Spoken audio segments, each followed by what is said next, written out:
That brings us up to the 4-5 matchup, and this is the interesting one in my opinion. As it is in most years, that 4-5 matchup is truly a toss-up. This year you have Nuggets versus the Clippers. Nuggets with the home court. Ethan, who do you have here? This is another one where I feel like going into the playoffs, this might be one of the most, the more interesting, more entertaining series to watch because on one end of the spectrum, you have the Clippers over here who's to finish out this season. They're looking like there could potentially be a problem here in the West. They finished the season 18-3.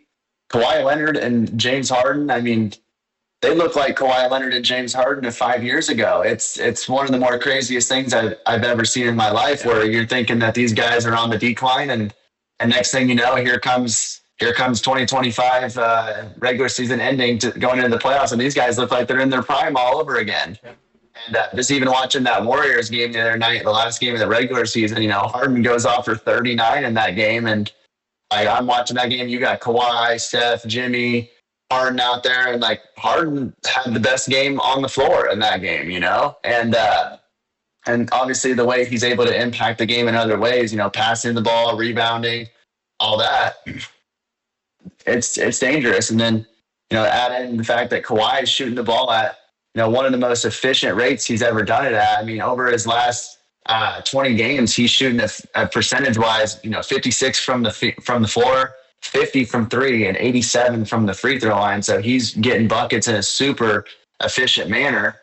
And then you got, Zubats over here who's looking like an all NBA center potentially, dominating the glass, just dominating the paint. And really, shout out to, or not shout out, but just it's one of the worst moves that Magic Johnson had made when he was with the Lakers, giving him up for Mike Muscala.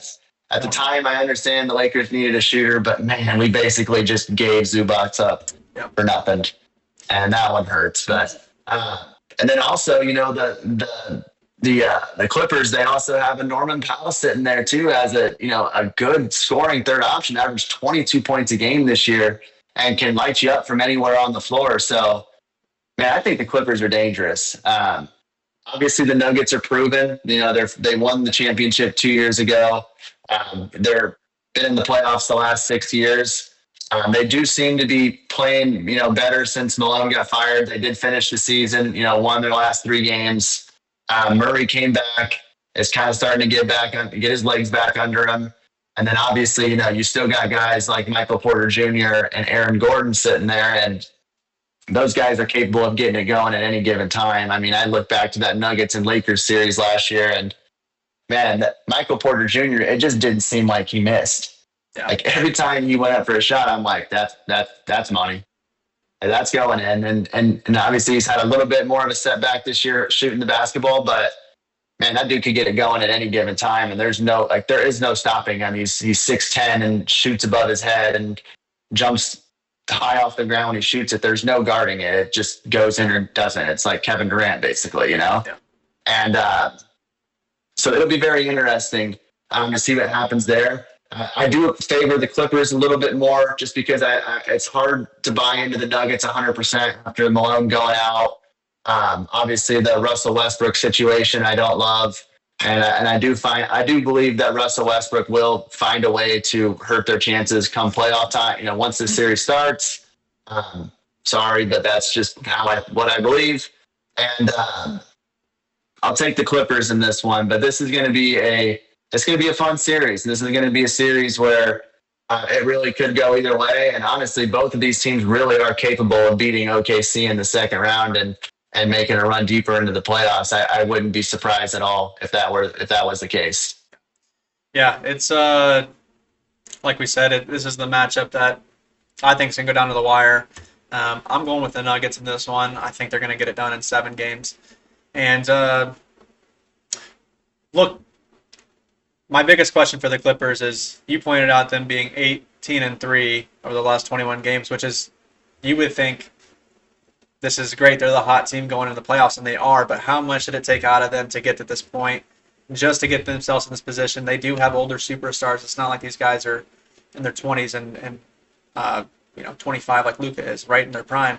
They're a little bit older, and they do have the experience, but the Nuggets do as well. You know, they've been winning these last few years. You have Joker, who's arguably one of the best centers of all time on that roster. So there are concerns with Mike Malone's firing.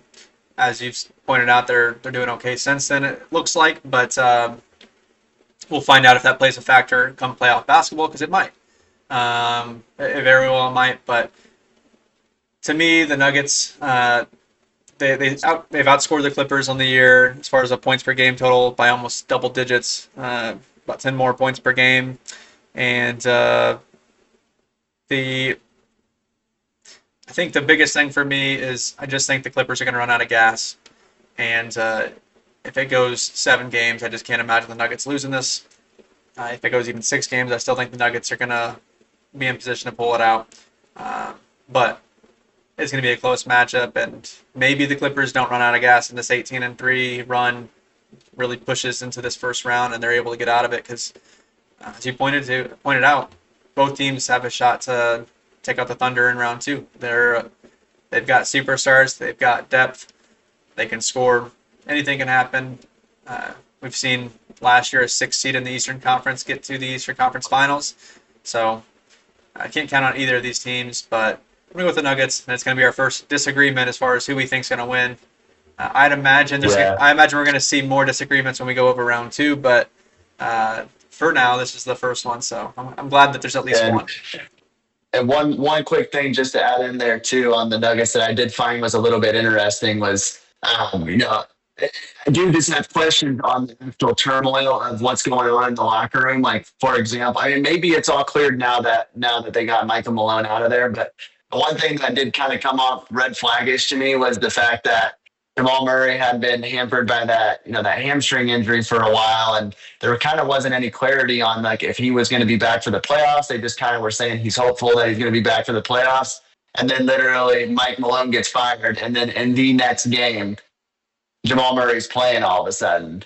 And obviously, we want to see the superstars healthy and at their best. Come playoff time, that's what we want to see as fans. But it does make me kind of just raise my eyebrows a little bit. Like, was there more going on? Did Michael Malone really just have the locker room lost? And maybe now that they removed that from the locker room, maybe they're in a good headspace and in a good position to go on a run here. We'll see. But a little bit strange that that was kind of the case there. Yeah, there had to be something real severe going on, because you don't let go of a coach that you've had for a decade right before the playoffs. There has to be a lot more to the story we don't know, and I think obviously him playing right away kind of shows that there was something going on. So while it would seem like wild news and we couldn't believe what we were seeing, these guys still know more than we do. They're obviously right there every single day, showing up to work. So if it gets cleared up and this team can turn it around and play and refocus back on this group and these guys on this team this year, they're dangerous. You do have probably the best basketball player in the world on your team, and anytime that happens, I have a hard time counting them out. So we'll go with Nuggets there in that one.